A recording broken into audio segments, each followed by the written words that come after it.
এখন যে নতুন প্রধানমন্ত্রী বাসভবন হচ্ছে, সেখানে বাংকার করা হচ্ছে, সেখানে টানেল করা হচ্ছে, আপনি কোথায় যেতে চান? আপনি কোথায় যেতে চান? সংসদে তো আপনি নির্বাক থাকেন এবং পার্লামেন্টারি ডেমোক্রেসির নামে আপনারা দেখেছেন যে স্বরাষ্ট্রমন্ত্রী তিনি ক্রীড়া বিষয়ক প্রশ্নের উত্তর দেন, স্বাস্থ্য বিষয়ক প্রশ্নের উত্তর দেন, তিনি সব্যসাচী সমস্ত বিষয়ে প্রশ্নের উত্তর দেন। শুধু নিজের মন্ত্রণালয়ের অবস্থা ওই সাবেক অন্তর্বর্তী সরকারের সাবেক স্বরাষ্ট্র উপদেষ্টার চেয়েও ব্যর্থ স্বরাষ্ট্রমন্ত্রী তিনি। দুনিয়ার সমস্ত বিষয়ে তিনি উত্তর দিচ্ছেন, শুধু নিজের মন্ত্রণালয়ের খবর নাই। গত ২ মাসে তাদের নিজেদের অন্তর্কন্দলে এই পর্যন্ত ৩০ জনের অধিক বিএনপি নেতাকর্মী হত্যার শিকার হয়েছে, কিন্তু তিনি বাংলাদেশকে সংবিধান পড়াচ্ছেন, যে সংবিধান আবার প্রতি পদে পদে প্রতি বাক্যে বাক্যে তিনি ভুল বলেন, বিভ্রান্তিকর তথ্য দেন। তিনি মনে করেন সংবিধানের ধারা উপধারা ১১৫ অনুচ্ছেদ এটা আছে, ৬৪ অনুচ্ছেদ এটা আছে, এইটা বোঝাই নাকি সংবিধান বোঝা। তিনি এখন বাংলাদেশে অপ্রতিদ্বন্দ্বী সংবিধান বিশেষজ্ঞ হয়ে গেছেন এবং তিনি কত তার অডাসিটিটা আপনারা খেয়াল করবেন। সংসদে দাঁড়িয়ে পুরো জাতিকে তিনি অপমান করছেন, তিনি বলছেন তিনি মাস্টারি করছেন। যে কোনো সভ্য গণতান্ত্রিক দেশে এরপরে তাকে আর ওই জায়গায় কথা বলতে দিত না। আপনি আমাদের সংসদ নেতাকে দেখবেন তিনি নাকি জেস্টার পলিটিক্স করেন। আমি বলেছি তিনি একজন নির্বাক চলচ্চিত্র। সংসদে তিনি গাম্ভীর্যের সাথে বসে থাকেন। তিনি জুলাই সনদ নিয়ে কথা হয়েছে, বিরোধী দলীয় নেতা কথা বলেছেন, চিফ হুইপ কথা বলেছেন, বিরোধী দলের সমস্ত সংসদ সদস্যরা কথা বলেছেন, কিন্তু আমাদের নির্বাক চলচ্চিত্র একটা সেকেন্ড মুখ থেকে একটা শব্দ বের করেন নাই। তার পক্ষে কথা বলেন স্বরাষ্ট্রমন্ত্রী। বলে যেহেতু অন্যান্য নেতৃবৃন্দ কথা বলবেন, সরকার সংসদীয় সার্বভৌমত্বের কথা বলছে, কিন্তু সরকার সংসদীয় সার্বভৌমত্বের নামে যে জিনিসটা বাংলাদেশে কায়েম করতে চাচ্ছে সেটা হচ্ছে সংসদীয় স্বৈরতন্ত্র। এবং আমাদের বিরোধী দলের সর্বমোট আসন হচ্ছে ৭৮টা, কিন্তু আপনারা দেখেছেন এই সেশনটা যতটুকু গেল আমরা কি দেখলাম? বিরোধী দলের অন্তত ১০-১৫ জন কথা বলেছেন জুলাই সনদের ব্যাপারে, গণভোটের ব্যাপারে, সংস্কারের ব্যাপারে, সংস্কার পরিষদের ব্যাপারে। কিন্তু এই যে ২১৩ আসন বিশিষ্ট একটা ২/৩ দল, তাদের কয়জনকে আমরা কথা বলতে দেখেছি? একজন কথা বলেন, পাশে দিয়ে আরেকজন কথা বলেন, অর্ধেক। এবং যিনি আবার যখন কথা বলেন, অর্থাৎ আইনমন্ত্রী, মিথ্যা কথা ছাড়া একটা সত্য কথা আমরা তার মুখ থেকে শুনি নাই। এবং তিনি একজন প্যাথোলজিক্যাল লায়ার।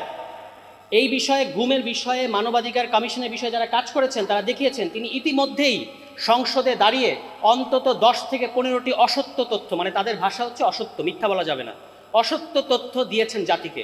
এবং যে কোনো সভ্য গণতান্ত্রিক দেশে এরপরে তিনি আর আইনমন্ত্রী হিসেবে থাকতে পারেন না।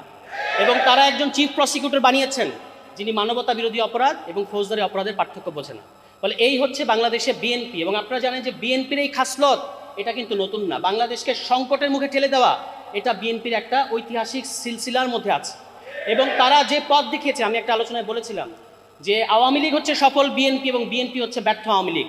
কারণ আওয়ামী লীগ বিএনপি যে রাস্তা দেখিয়ে গেছে ওটা তারা করতে পারে নাই, সেই কাজগুলি আবার এসে আওয়ামী লীগ করে দেখিয়েছে, খুব সাকসেসফুলি করেছে। কিন্তু বিএনপি নিজের দেখানো রাস্তায় নিজে গিয়ে খাদের মধ্যে পড়েছে। আজকে আপনি পত্রিকা নিউজ দেখবেন যে এখন যে নতুন প্রধানমন্ত্রী বাসভবন হচ্ছে, সেখানে বাংকার করা হচ্ছে, সেখানে টানেল করা হচ্ছে, আপনি কোথায় যেতে চান?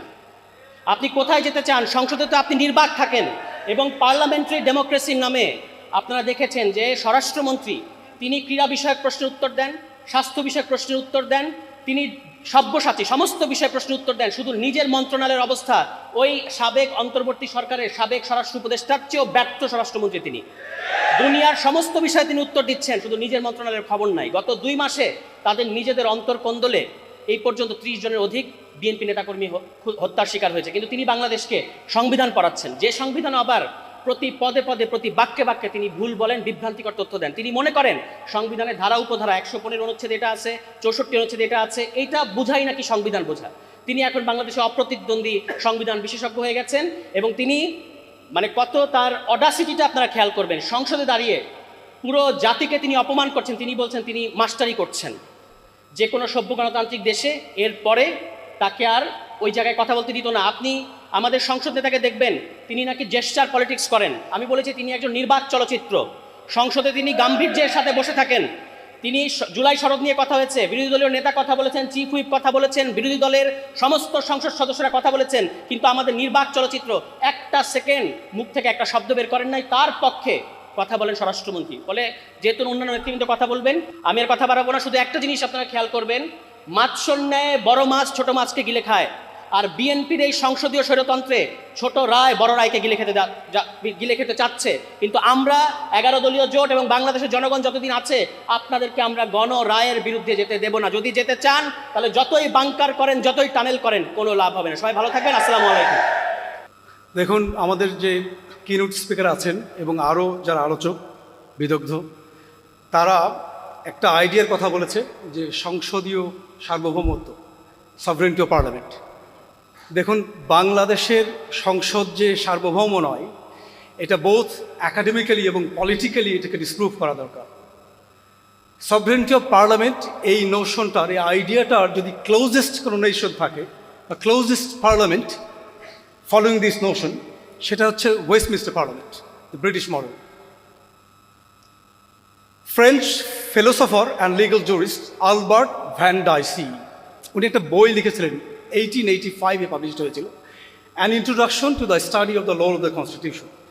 তিনি সেখানে এই supremacy of parliament or sovereignty of পার্লামেন্টের 3টা প্রিন্সিপাল বলেছেন, and all 3 conditions must be satisfied. যদি আপনি সভরেন্টি অফ পার্লামেন্টের কথা আসে, তাহলে ওখানে তিনি যে 3টা প্রিন্সিপাল দিয়েছেন, এগুলো 3টাই স্যাটিসফাইড হতে হয়। Principal number 1, parliament can make law whatever it wishes two.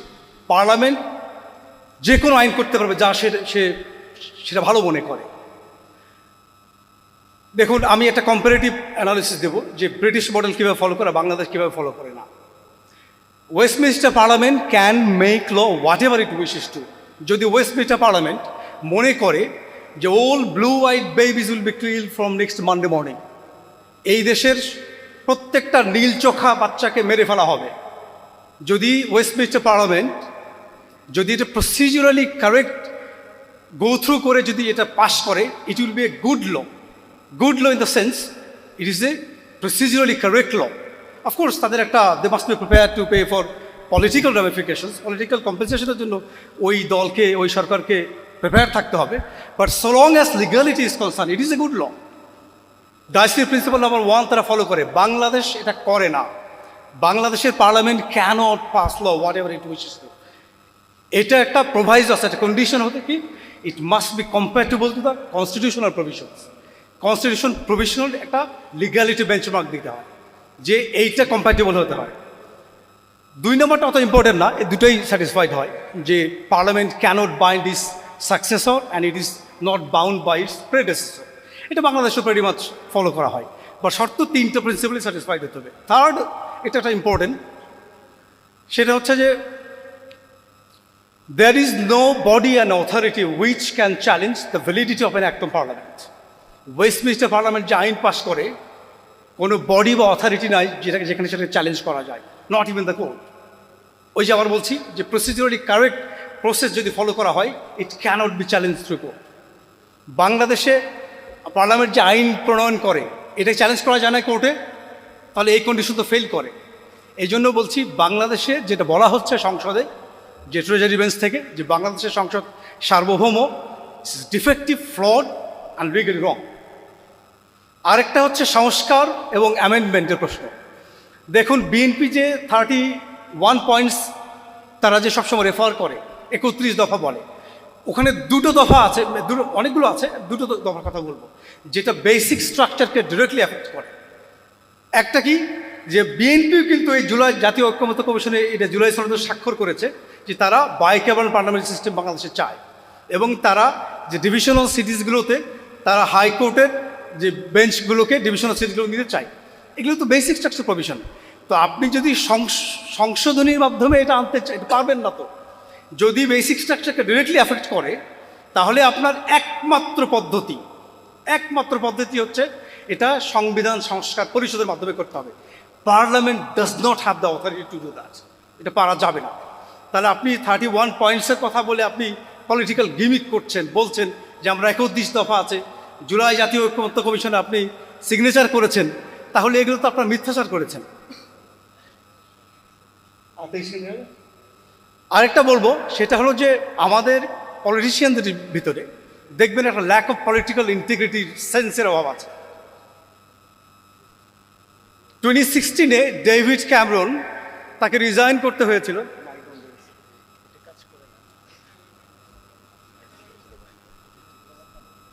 David Cameron যে ব্রিটিশ প্রাইম মিনিস্টার, উনি 2016-এ রিজাইন করেছিলেন কারণ তিনি রিমেইনের পক্ষে ছিলেন, যে ব্রিটেন ইউরোপিয়ান ইউনিয়নের সাথে থাকবে। যখন ব্রিটিশ পিপল এই রায় দিল যে না we want to come out of European union, তিনি এই রায়কে মেনে নিয়ে তিনি রেজিগনেশন অফার করলেন উইদাউট এনি পলিটিক্যাল প্রেশার। তো দেখুন তাদের সেন্স অফ ইন্টিগ্রিটি কোথায়। আর এখানে পুরো আমি পার্সোনালি ভেবেছিলাম যে বিএনপি হয়তো ডিলি ডালি করবে, একটু গড়িমসি করবে, কিন্তু এটা যে কমপ্লিটলি ডিসকার্ড করে দেবে, এটা আমার ওয়াইল্ডেস্ট ইমাজিনেশন আমি আসলে ভাবি নাই। আই এম রং। আমার মনে হয় বাংলাদেশের বেশিরভাগ মানুষই এটা যে একেবারে ফ্লিক করে উড়াই দেবে এটা আমাদেরকে ভাবে নাই। তো আমরা যে জুলাই অভ্যুত্থানের মধ্য দিয়ে যে একটা বিপ্লবের সম্ভাবনা দেখা দিয়েছিল, এই ডিসকার্ডের মাধ্যমে এটা নস্যাতের পথে যাচ্ছে, আমরা এটাকে আটকাবো, রুখে দাঁড়াবো ইনশাল্লাহ। ধন্যবাদ। আসসালামু আলাইকুম।